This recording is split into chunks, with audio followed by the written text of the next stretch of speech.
Hello guys, welcome to our channel. So आज मैं जो वीडियो लेके आया हूँ ये बेसिकली उन अप्रेंटिस के बारे में है जो अभी रेलवे से हाल ही फिलहाल में रेलवे अप्रेंटिस में ज्वाइन किए हुए हैं। और बेसिकली ये अलग अलग सेक्टर से हैं। जैसे कि रेलवे में जब अप्रेंटिस होता है तो कुछ लोगों को जो है इंजन विभाग में भेज दिया जाता है, कुछ को माल गाड़ी के विभाग में भेज दिया जाता है, कुछ को जो है सवारी गाड़ी के विभाग में भेज दिया जाता है। तो बेसिकली मैं आज जो इंटरव्यू लेने वाला हूँ जिन अप्रेंटिस का, ये साउथ ईस्ट सेंट्रल रेलवे से जो है अप्रेंटिस कर रहे हैं और ये बिलासपुर जोन में है अभी, ठीक है। और ये दो अप्रेंटिस का मैं आज इंटरव्यू करने वाला हूँ। पहले अप्रेंटिस वो हैं जिनको इलेक्ट्रिक लोको शेड में मिला है, ठीक है, और इलेक्ट्रिक लोको शेड में वो अप्रेंटिस कर रहे हैं। और दूसरे जो है हमारे वो कोचिंग में है। कोचिंग बेसिकली उन गाड़ियों का वहाँ पे रिपेयरिंग होता है जो सवारी गाड़ियाँ होती है या फिर वंदे भारत जैसे कई ट्रेन वहाँ पे ये संचालित किए जाते हैं। तो मैं उन दोनों से आप लोगों की बातचीत मेरे द्वारा जो बातचीत होती है वो आपसे शेयर करूँगा और इससे भी आपको काफ़ी एक्सपीरियंस मिलेगा। अगर आप रेलवे में आगे अप्रेंटिस करना चाहते हैं तो ये वीडियो आपके लिए बहुत ही ज़्यादा इंपॉर्टेंट होने वाली है। पूरी आपको प्रक्रिया बताएंगे। तो चलिए मिलते हैं सबसे पहले अप्रेंटिस से जो कोचिंग में अभी हैं, उनसे आपकी मुलाकात। तो आज मैं जिस कोचिंग के अप्रेंटिस की बात कर रहा था वो संदीप कुमार हैं जो बेसिकली उत्तर प्रदेश से हैं और यहाँ पे जो है साउथ ईस्ट सेंट्रल रेलवे से जो है अप्रेंटिस कर रहे हैं। तो संदीप जी, आपका स्वागत है हमारे साथ। बहुत बहुत धन्यवाद आपके चैनल में जो आप मेरे से इंटरव्यू कवर कर रहे हैं। हाँ, तो मैं आप लोगों को बता दूं, देखिए इन लोगों को अप्रेंटिस के जितने भी स्टूडेंट्स होते हैं उन सभी को इस तरह की एक आईडी कार्ड प्रोवाइड कराई जाती है रेलवे के थ्रू से, जो बेसिकली इनका यहाँ पे जो है जब इंटर करते हैं यहाँ पे आपका अपने शेड में, तो इनको दिखाना होता है या फिर अलग अलग तरह के जो है बेनिफिट्स इससे मिल जाते हैं। तो संदीप, सबसे पहले आपका ज्वाइनिंग का क्या प्रोसेस है ये आप बताइए मेरे को। ज्वाइनिंग का प्रोसेस यही है कि जो कि हमारा जून में फॉर्म अप्लाई करने को आया था, फॉर्म अप्लाई जून में किए, फाइनली हमारा अगस्त में जाके ज्वाइनिंग हो गई हमारी। अच्छा, फॉर्म जो आपने अप्लाई किया था वो क्या आपने ऑनलाइन मोड से किया था, ऑफलाइन मोड से किया था? हाँ, ऑनलाइन किए थे, जबकि हम नेप्स से किए थे। नेप्स पोर्टल होता है जो कि आपको मैं बता दूं नेप्स पोर्टल के बारे में। ये बेसिकली स्किल जो इंडिया है हमारे, जो हमारा प्रधानमंत्री जी के द्वारा चलाया गया स्किल इंडिया डेवलपमेंट के बारे में, उसमें बेसिकली अगर आप अपना प्रोफाइल बना लेते हो, आप अपनी एलिजिबिलिटी उसमें डाल देते हो, आप अपना एजुकेशन क्वालिफिकेशन डाल देते हो, तो उस लेवल का जैसे कि किसी भी आपका स्किल ट्रेनिंग वगैरह का जो कुछ भी फॉर्म आता है वहाँ पे आप जाके अपने नेप्स पोर्टल से अप्लाई कर सकते हो। तो आप शायद वहीं से अप्लाई किए थे ना यहाँ के लिए? हाँ, तो नेप्स पोर्टल से इन्होंने अप्लाई किया था। वहाँ अप्लाई करने के बाद आपकी ज्वाइनिंग कभी यहाँ पे होगी? अगस्त में हुई थी। अगस्त में ज्वाइनिंग हो गई। तो आप अभी फिलहाल कोचिंग में हैं? हाँ, कोचिंग में क्या क्या काम होते हैं संदीप जी, वो थोड़ा सा बताइए। कोचिंग डिपो में हमारा जैसे सवारी गाड़ी होती है, सवारी गाड़ी हर एक गाड़ी का मतलब चेकअप होती है कि किस गाड़ी में किस डब्बे में क्या प्रॉब्लम आ रही है। वो प्रॉब्लम जैसे कि वहाँ से टेस्टिंग पता करके उसको भेजा जाता है फिर मैकेनिक टेक्नीशियन में कि हाँ ये इस गाड़ी में ये प्रॉब्लम है। जैसे हमारी चक्का डैमेज रहती है, चक्का चेंज हो जाती है, ट्रॉली में दिक्कत रहती है, ट्रॉली चेंज हो जाती है, पुनः फिर जो स्प्रिंग टूटा होता है फिर पुनः स्प्रिंग चेंज होती है। अच्छा, ठीक है। जैसे कि आपने बताया कि वहाँ पे बॉडी की रिपेयरिंग होती है, बेसिकली वहाँ पे कौन कौन से ट्रेन आते हैं, जैसे एक्सप्रेस या फिर कौन कौन से ट्रेन?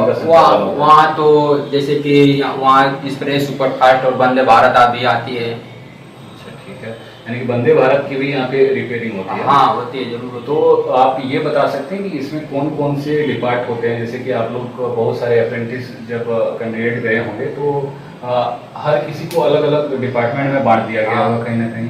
तो जैसे कि कौन कौन से डिपार्ट हो जाते हैं आपके? जैसे कि सबसे पहले तो जो बताया है आपको कि गाड़ी की चेकअप जहाँ वहाँ होती है, जो यार्ड लाइन होती है वहाँ पे चेक होती है। वहाँ से जाती है फिर सिक लाइन में। सिक लाइन में जाने के बाद वहाँ से फिर आगे फाइनल चेकिंग होने के बाद फिर जाती है यार्ड लाइन में चेकिंग, उसके बाद आगे गाड़ी बढ़ती है। और ये जो मान के चलिए गाड़ी में अगर कुछ चेंज करना हो या फिर वेल्डिंग वगैरह हो, वो ROH में होती है या फिर अलग उसके लिए कोई मैकेनिकल? जैसे कि मैकेनिकल डिपार्टमेंट नहीं, मतलब कि जहाँ एक गाड़ी लग गई हमारी वेल्डिंग की काम होगी तो वेल्डिंग वाला आगे काम कर देगा।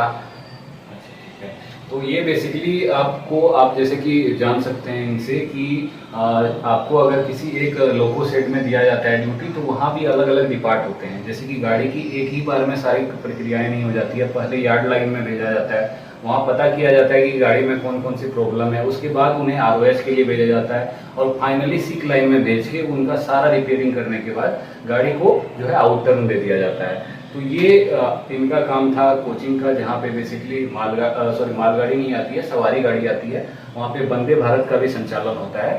तो अब मैं आपको जो जिनसे मिलाने वाला हूँ वो हैं इलेक्ट्रिक लोको सेट से हैं। वहाँ पे बेसिकली सारे जो भी गाड़ियाँ होती है उनका इंजन का निर्माण किया जाता है, इंजन में जो कुछ भी परेशानियाँ होती हैं उनको ठीक किया जाता है। और इसके बाद हम दोनों अप्रेंटिस से जानेंगे कि किस तरह की जो है प्रॉफिट मिलती है अप्रेंटिस करने के बाद, या फिर इनका प्रोसेस क्या रहता है, छुट्टी कितने दिन की मिलती है। तो चलिए अब जानते हैं हम अगले कैंडिडेट से अपने। ये है अमित और ये भी अप्रेंटिस कर रहे हैं। ये बेसिकली लोको सेट से हैं और इनका क्या ज्वाइनिंग प्रोसेस रहा है, इनके जो है लोको सेट में क्या क्या काम होता है, इसके बारे में थोड़ा सा जानते हैं। तो अमित, स्वागत है आपका हमारे चैनल जी, पे। बहुत बहुत धन्यवाद आपका नीलेश जी कि आपने हमें अपने चैनल पे इनवाइट किया। तो सबसे पहले आप ये बताइए कि आपका ज्वाइनिंग प्रोसेस क्या रहा, आपने किस तरह से ज्वाइनिंग किया था, क्या नेप्स पोर्टल में आपका भी प्रोफाइल बना हुआ है, ये सारा चीज़ आप हमारे दर्शकों को बता दीजिए। जी सर, सबसे पहले जो है कि हम लोगों ने NAPS जो पोर्टल होता है उस पर अपना प्रोफाइल पूरा 100% कंप्लीट किया था।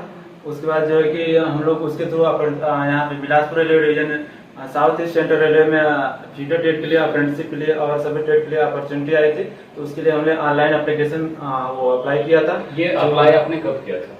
जी सर, हम लोग अप्लाई जून फर्स्ट वीक में हम लोग अप्लाई किए थे इसके लिए। और इसका जो है कि बिलासपुर रेलवे डिवीजन का जो है कि प्रोसेस बहुत फास्ट होता है। तो वहाँ पे 17-18 दिन बाद हम लोग का डेब्यू के लिए बुला लिया गया था और यही कोई 26-27 जून को हम लोग का डेब्यू हुआ था। उसके बाद जो है कि 1 महीने बाद उसके जस्ट हम लोग को फाइनल ज्वाइनिंग के लिए बुला लिया गया था। तो हम लोग का अगस्त में 3-4 अगस्त तक ज्वाइनिंग हो गई थी। 3-4 अगस्त में ज्वाइनिंग हो गई थी। आपका मेडिकल प्रोसेस कब, मतलब उस मेडिकल कब हुआ था? मेडिकल भी शायद होता है अप्रेंटिस में। हाँ, इसमें जो कि मेडिकल नॉर्मल मांगा जाता है। आपको अपने राज्य के मंडली जिला चिकित्सालय से आपको मेडिकल बनवाना होता है। वहाँ पे एक गजेटेड ऑफिसर का, कम से कम एक गजेटेड ऑफिसर का सिग्नेचर चाहिए, या तो उसके द्वारा आपका चेकअप हुआ रहना चाहिए। गेजेटेड ऑफिसर बेसिकली ये जिनकी बात कर रहे हैं वो आपके हेल्थ लाइन से होने चाहिए। गेजेटेड ऑफिसर अलग अलग लाइन के होते हैं। हेल्थ मतलब कोई भी चिकित्सक जो होते हैं, जो गेजेटेड होते हैं, उनका सिग्नेचर आपको करा के जो है हेल्थ आपको सर्टिफिकेट यहाँ पे जमा देना पड़ता है। ये बेसिकली बहुत ही सिंपल प्रोसेस होती है मेडिकल की। और उसके बाद आप ये बताइए, जैसे कि आपका यहाँ पे आप पोस्टेड है अभी electric loco set Bilaspur. Electric loco set, हाँ, तो ये यहाँ पे क्या काम होता है, आप ये थोड़ा सा हमारे दर्शक को बताएं। जी, तो यहाँ पे जो Bilaspur railway division south east central railway है, इसके अंतर्गत 3 फैक्ट्री आती है बेसिकली, जो कि एक इलेक्ट्रिक लोको सेट है और एक कोचिंग डिपो है और एक BCN डिपो है। BCN डिपो में आपके मालगाड़ी के जो डिब्बे होते हैं उसके काम होती है, और कोचिंग डिपो जो है उसमें जो है कि पैसेंजर बोगी काम होता है। और मेरा जहाँ पे ज्वाइनिंग है इलेक्ट्रिक लोको सेट, वहाँ पे जो लोको होता है इलेक्ट्रिक वाला, उसका सर्विसिंग हो गया, एक्सल ग्रेसिंग हो गया, अंडर गियर हो गया, मतलब एक तरीके से लोको में जितने भी फॉल्ट होती हैं या जितनी भी दिक्कतें होती है उन सबका सर्विसिंग होता है। और क्या है कि जहाँ पे अगर नॉर्मली कोई ट्रेन में कोई दिक्कत नहीं है लोको में, तो 90 दिन पे UST होता है, 90 दिन पे उसका सर्विसिंग होता है। अगर उसके बीच में कोई फॉल्ट हो गया तो टेम्परेरी के लिए आ जाता है।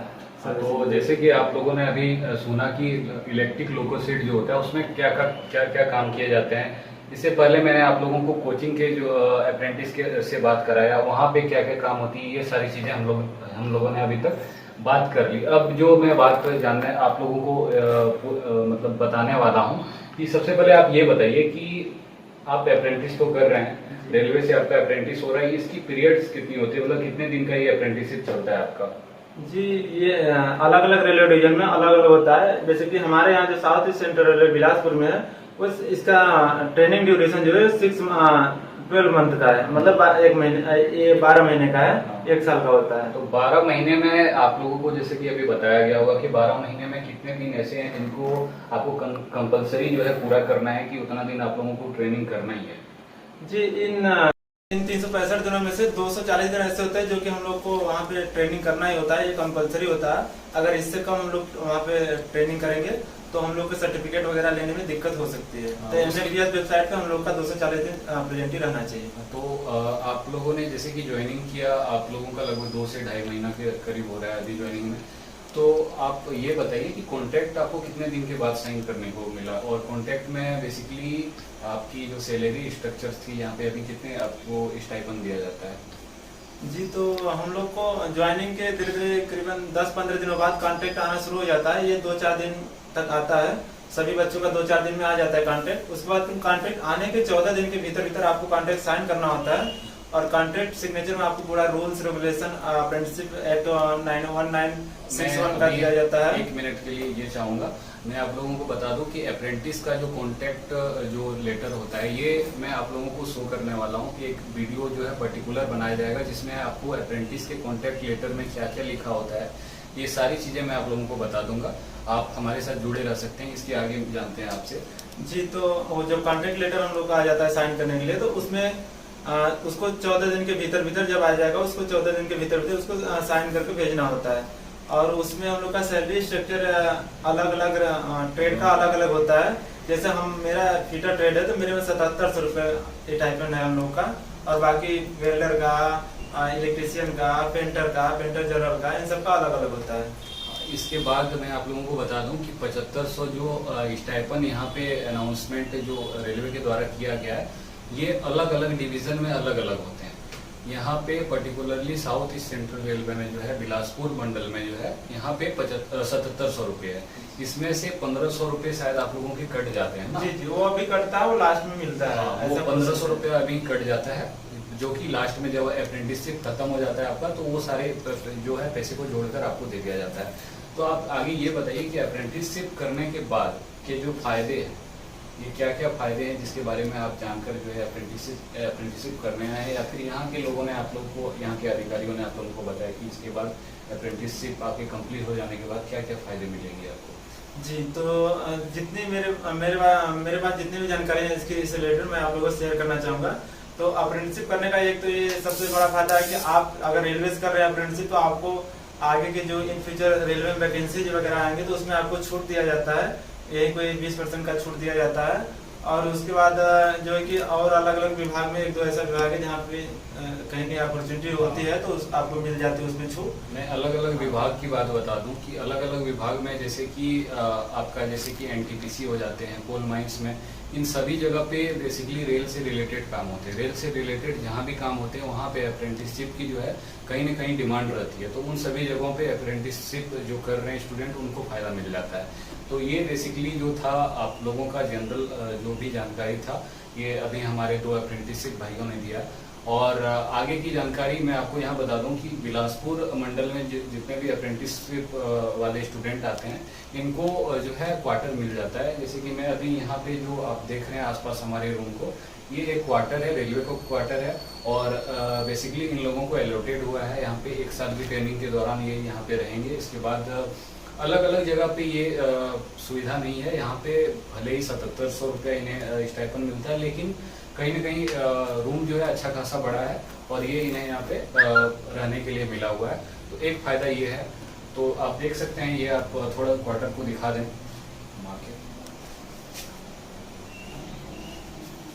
थोड़ा बाहर का भी दिखा दें। एक वो हम भूल गया था, मैं बताऊंगा फिर से तो मुझे क्या क्या करना होता है। अभी यूएसटी में बताया मैं नंबर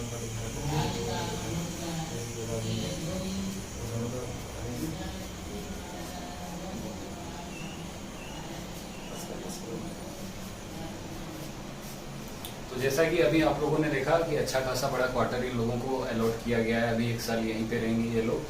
तो ये सारी चीज़ थे अप्रेंटिस के। अगर आपको कुछ ऐसा चीज़ याद आ रहा है जो आप लोगों ने आपने मतलब नहीं बताया, जो ज़रूरी है, तो आप बता सकते हैं अभी।